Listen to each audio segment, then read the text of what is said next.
Shortly after last week's first direct talks with the Lebanese government in decades, Israel has launched a new wave of airstrikes against Hezbollah targets in southern Lebanon.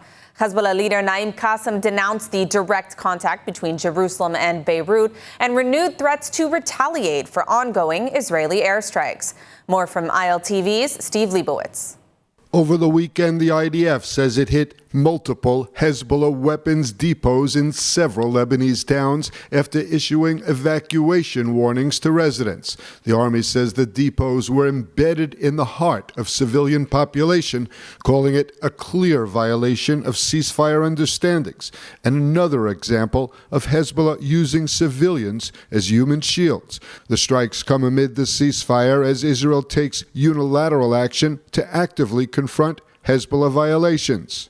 Last week, Israeli and Lebanese representatives met in Naqoura, and they agreed to meet again later this month to discuss possible economic cooperation in agriculture, technology, transportation, and infrastructure. After renewing threats to retaliate for Israeli attacks, Hezbollah chief Naim Qassem sharply criticized the Lebanese government's decision to send a civilian delegate to the ceasefire committee.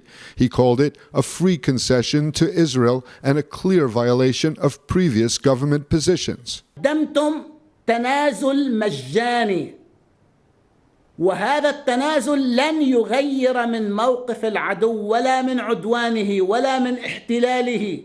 Meanwhile, Israel is reaching out publicly with a call for Lebanon to enter the Abraham Accords. Israeli ambassador to the U.S. Yechiel Leiter appeared in the Lebanese media with a direct message. Israel wants to pursue peace with Lebanon. It's very important for me to reach out to the people of Lebanon and to let you know that we want very much to pursue peace with you. We want to live together in peace and harmony. We have no issues with your territory. We have issues only with our security. And when we're threatened, we have to respond because the same way you want to live in security, so do we. Well, it's day 793 of the war in Gaza. And over the weekend, several Palestinians were killed by IDF forces after what Israel says were clear ceasefire violations. Meanwhile, Turkey is pressuring President Trump to push forward to phase 2 of his Gaza plan and is renewing demands to join the International Stabilization Force. We get more from ILTV's Devo Klein. The IDF says it killed 3 Palestinian terror operatives who crossed the Gaza ceasefire line and approached troops in the Strip's north. In 2 separate incidents, forces from the Gaza Division's Northern Brigade and the Carmeli Reserves Brigade spotted the men crossing the yellow line. The IDF says they posed an immediate threat and troops opened fire, eliminating all 3. Staying in Gaza, Hassan al-Duhaini has been named as the new leader of the anti-Hamas Popular Forces militia in Rafah. This after Yasser Abu Shabab was killed last week in what Israeli officials call an internal clash, not a Hamas hit. Duhaini himself, wounded, has been seen moving among fighters and rallying troops as the militia vows to keep targeting Hamas in southern Gaza. The group released new videos recruiting fighters and promising to free Gazans from Hamas. And Turkish Foreign Minister Hakan Fidan warned at the Doha Forum that President Trump must step in to stop what he called Israel's daily ceasefire violations or risk collapsing the Gaza deal. Israel says it is only responding to Hamas fire and armed suspects that are approaching the yellow line. But Fidan says Hamas has almost completely met its obligations on returning hostage bodies and expects Trump to press Netanyahu later this month. He also says other states want Turkey in the Gaza Stabilization Force, a role Israel is blocking. When we first start talking about just only disarming Hamas at the first phase, it may not be a realistic and doable objective, just a start. We first need to implement certain concrete steps. Israel has been adamant that it will not allow Turkey a role in the International Stabilization Force, as Ankara has been one of the world's leading critics of Jerusalem since the start of the war over 2 years ago. German Chancellor Friedrich Merz met President Isaac Herzog in Jerusalem, his first visit since taking office. Herzog hails the miracle friendship between Israel and Germany, noting that Israeli-made Arrow 3 missiles are now defending Europe. Herzog said Germany plays a huge role in creating a new horizon for Israelis, Palestinians, and the region, and called out the threat from Tehran. Merz reaffirmed Germany stands firmly with Israel, especially after the October 7, 2023 Hamas attack, calling the friendship very special. The two presidents exchanged views on moving forward towards phase 2 of the ceasefire in Gaza. You're coming here just following the very unique, important and historic Security Council resolution, which calls for the day after in Gaza and in the region, which was led and crafted by President Trump and his team. It is clear that in order to move to the next stage, we must make sure that Hamas is removed out of capabilities in Gaza and offer a horizon to the region, a new horizon to the region, a new horizon to the people of Gaza and the people of Israel, a new horizon to Israel and its Palestinian neighbors and Israel and its Arab neighbors. We must work on it together. Wir hoffen nun, dass dieser Friedensprozess in die nächste Phase eintreten kann und insbesondere, dass es gelingt, die Hamas zu entwaffnen. Denn dieser Krieg geht ausschließlich von der Hamas aus. Und wenn die Hamas ihre Waffen niederlegt, ist dieser Krieg beendet. Dann gibt es eine Zukunft für die Region, gibt es eine Zukunft auch für Gaza. Well, Israel has identified the remains of the final remaining Thai hostage. Now all attention is on the last hostage still in Gaza, Master Sergeant Ron Gvili. His family is asking Israel and mediators not to move forward with the ceasefire until his body is returned. Our correspondent in India, Naftali, reports from Hostage Square in Tel Aviv. India, what can you tell us? Yes, Emily, just this past Friday was a quiet but very emotional gathering for Shabbat here in Hostage Square. For the first time since the war began, there was actually no weekly hostage rally. Instead, the focus was on Ron Gvili, who is the last remaining hostage in Gaza. His family held a special Shabbat prayer service here and asked the public to join them. Israel says mediators informed them that Hamas and the Islamic Jihad know how to reach Ron Gvili's body. Israel is demanding they bring it back. Ron Gvili was 24. He rushed to help on October 7th. He fought Hamas terrorists at Kibbutz Elomim. He was killed in battle, and his body was taken into Gaza. This week, the hostage families did not hold their usual rally. Instead, the Gvili family invited people to a pre-Sabbath prayer service. Many came to the gathering, including released hostages. רן הוא נשאר האחרון, ואנחנו לא נוותר עליו, ואנחנו כאן עד שהחטוף האחרון יחזור הביתה.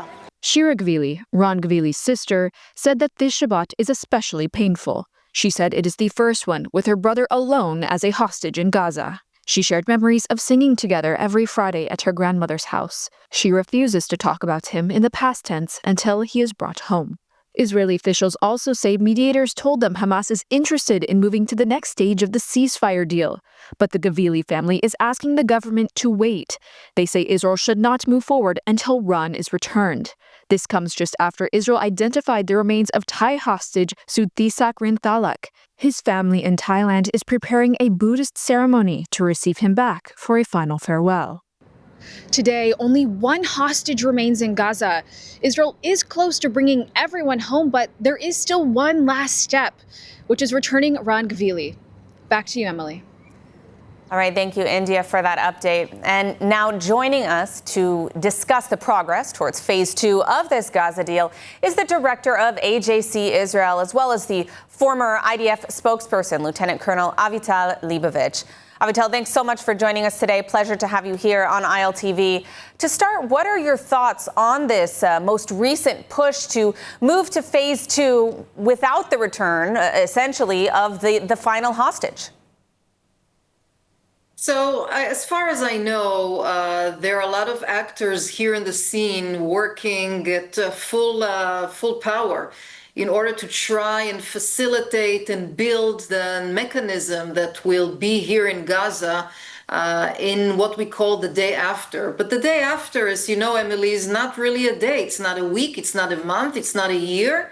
We're looking at a long period of time. On the other hand, Israel has zero motivation to deal with sewage, electricity, water, education, health for the people of Gaza. And in some ways, it will be more convenient to have some sort of a force which will manage the Gaza Strip. The question is, what force will it be? Because I don't see a situation right now that countries, Arab or others, will send security forces to be on the ground in Gaza when Hamas is still there. So I'm not sure we're that close to phase two, as some of the media outlets actually hint that we are. I want to talk a little bit about this international peacekeeping force or whatever you want to call it. Who is going to actually be a part of this, and how should Israel respond to Turkey's demand that we most recently saw to effectively have some kind of troops effectively on Israel's border? With all honesty, I don't really see Israel agreeing, to host Turkish security forces on its border. There are two countries in the world that are hosting Hamas officially. First one is Qatar, the second one is Turkey. Israel worked very hard in the past 2 years to demolish the Shiite axis led by Iran. And obviously, Israel is not interested to create an alternative axis led by Turkey and Qatar. So I don't see that happening. We are looking, however, at some sort of a security buffer that Israel needs to create. I think this is far more important than any foreign security forces on the ground. This is the most critical thing for Israel, especially looking forward, because Israel is very much interested for the people who evacuated from the envelope of Gaza to return one day, hopefully soon. Now, given the fact that Hamas has claimed repeatedly they will not disarm, why are we seeing, some of them at least, pushing for an entrance into this phase two? Well, the answer is very clear to me. Obviously, Hamas wants to show some sort of advantages, some sort of gains for the people in Gaza. And in phase two, after disarming Hamas, there will be some sort of the beginning of renovating of Gaza. And obviously, Hamas is keen to enter that phase.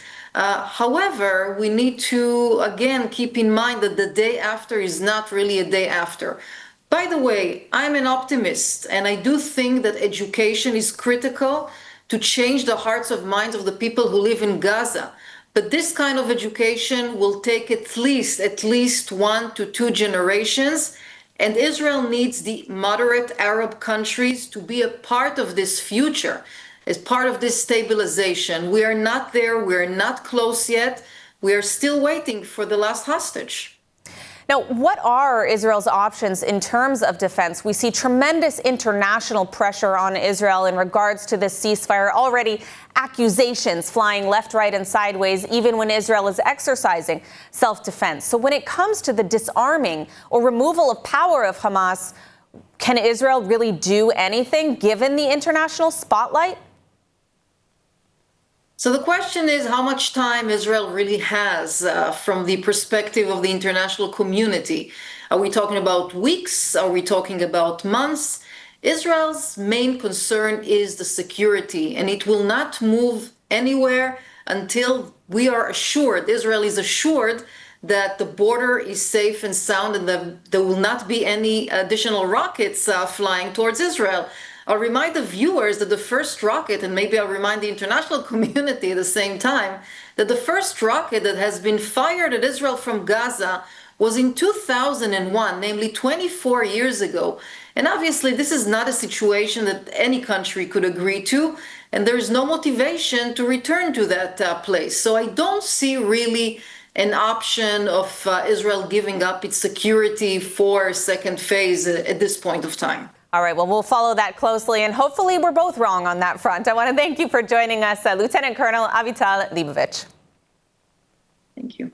When you buy from Blessed by Israel, you're not just shopping, you're standing with the families of Israel's heartland. Every bottle of delicious olive oil, handcrafted necklace, or jar of honey carries the spirit of Judea and Samaria. These, along with many more products, are the tastes, scents, and stories of the Promised Land, made by people rebuilding our biblical homeland every day. Shop now at blessedbyisrael.com and use ILTV's special code BLESSISRAEL for 10% off on your first order.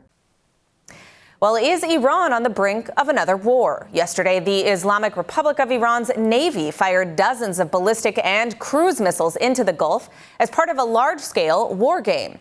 The regime says its Revolutionary Guard's Navy launched cruise missiles identified as Qadr 110, Qadr 380, and Qadr 360, along with some 303 ballistic missiles at simulated targets in the Gulf of Oman and near the Strait of Hormuz. Drones simultaneously struck fake enemy bases as part of the two-day exercise declared by state media to counter foreign threats.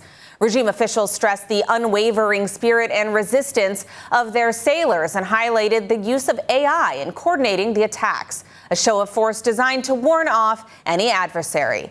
Western governments view the missile capabilities as a serious threat to regional stability and fear they could be used to even deliver nuclear weapons if Tehran develops them.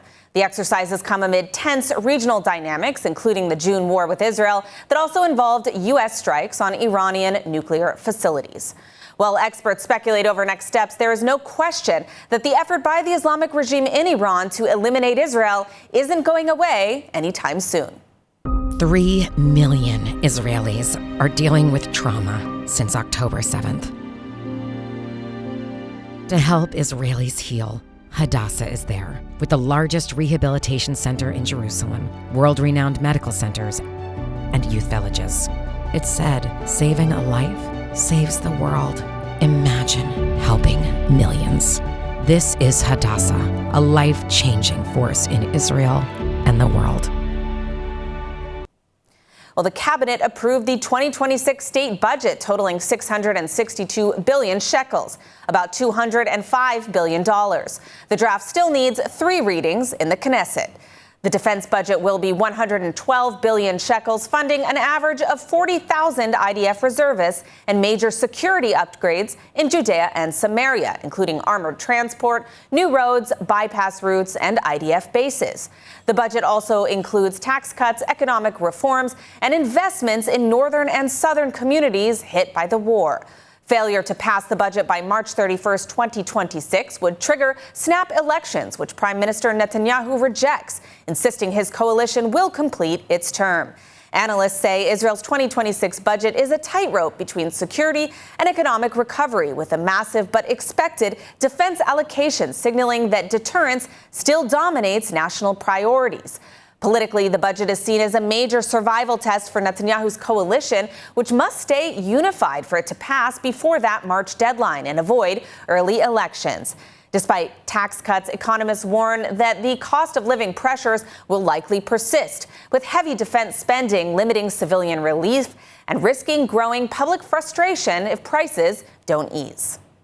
Your dream apartment in the holiest city in the world is just a click away. Am Yisrael Chai, the lifeline for so many chesed operations in Israel, is holding their annual Dream Raffle, where one ticket only can buy you a luxurious apartment in the heart of Jerusalem. Don't win the apartment? No problem! All raffle proceeds from all tickets go directly to one of the incredible organizations that Am Yisrael Chai supports. And for the first time ever, the apartment is fully furnished. Don't miss this incredible opportunity to actively donate to Israel's functionality and, on the way, potentially score big and win the apartment of a lifetime. Scan the QR code now to join. Israeli Eurovision fans are celebrating after the European Broadcasting Union cleared Israel to compete in the 2026 contest, despite weeks of pressure to ban the country over the Gaza war. The decision has triggered one of the biggest Eurovision backlashes ever, with Spain, the Netherlands, Ireland, and Slovenia all announcing they'll withdraw in protest. Israel is in, several European countries are out, and the road to Eurovision 2026 just got a lot more dramatic. The Austrian hosts and Germany strongly welcomed the Israeli inclusion. Also wir begrüßen die Entscheidung, dass Israel teilnehmen kann am European Song Contest. Israel gehört traditionell dazu und das ist natürlich eine unabhängige Entscheidung, aber aus deutscher Sicht kann ich das nur begrüßen. und auch alle anderen Staaten und Organisationen, die dafür verantwortlich sind, ernsthaft zu überlegen, ob sie nicht auch dabei bleiben. Kultur sollte immer etwas Verbindendes haben. So I feel sad that other countries are not going to compete next year because I feel like Spain's sending great songs. Slovenia brings their own kind of identity into the songs. I have to say that Netherlands' song last year was my first place, so I am sad about it, but on the other hand, I'm happy that my country is competing and that Europe supporting, although, as Yuri said, they're supporting the new roles in Eurovision, but I'm happy that my country can compete in Eurovision. Tonight, a look at an organization that has been caring for Israel's most vulnerable for more than 2 centuries. In Jerusalem, one of the nation's oldest communities of residents relies on a daily lifeline of food, support, and human connection. Our story takes you inside Kollel Chabad, Israel's oldest continuously operating charity. A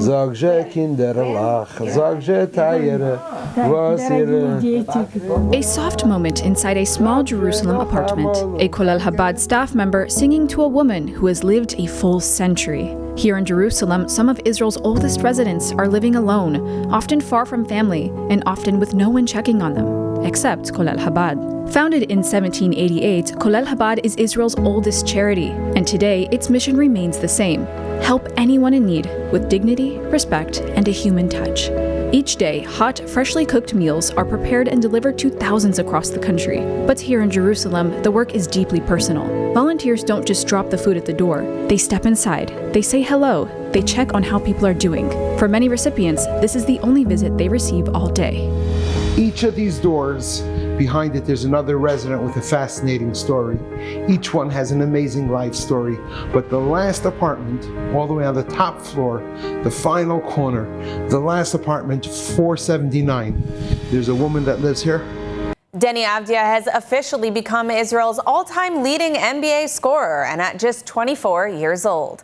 He's now being called one of the best basketball players in the world. The Portland Trail Blazers forward surpassed Omri Caspi's career total on Friday night, scoring 35 points against Detroit to reach a 4,648 career points, a record he achieved far faster than any Israeli before him. This season, Avdia has transformed from a reliable starter into a full-fledged NBA star. He's Portland's #1 scoring option, primary ball handler, and top perimeter defender, a role that has him averaging an incredible 26.2 points per game, putting him in the same statistical company with top NBA superstars. Known as Turbo, Avdia leads the entire NBA in drives per game and continues to be a force on both ends of the floor. The kibbutz-born former Maccabi Tel Aviv star entered the NBA in 2020 and was traded to Portland last summer, a move that's unleashed his full potential. If he maintains this pace, Avdia is on track to become Israel's first ever NBA All-Star. And now let's take a look at that weather forecast. Cloudy skies are expected around most of the country tonight, with temperatures reaching lows of 12 degrees Celsius or 54 degrees Fahrenheit. Then tomorrow we'll see cloudy skies and rainfall in northern Israel alongside steady temperatures, seeing highs of 20 degrees Celsius and 68 degrees Fahrenheit. That's a wrap for today's news. For the latest updates from Israel on all your devices, be sure to follow our ILTV channels and our live channel. You can also catch us on Screen IL with 24/7 live coverage. Stay informed with the latest news straight from the heart of Israel. I'm Emily Schrader. Be well, and thank you for watching.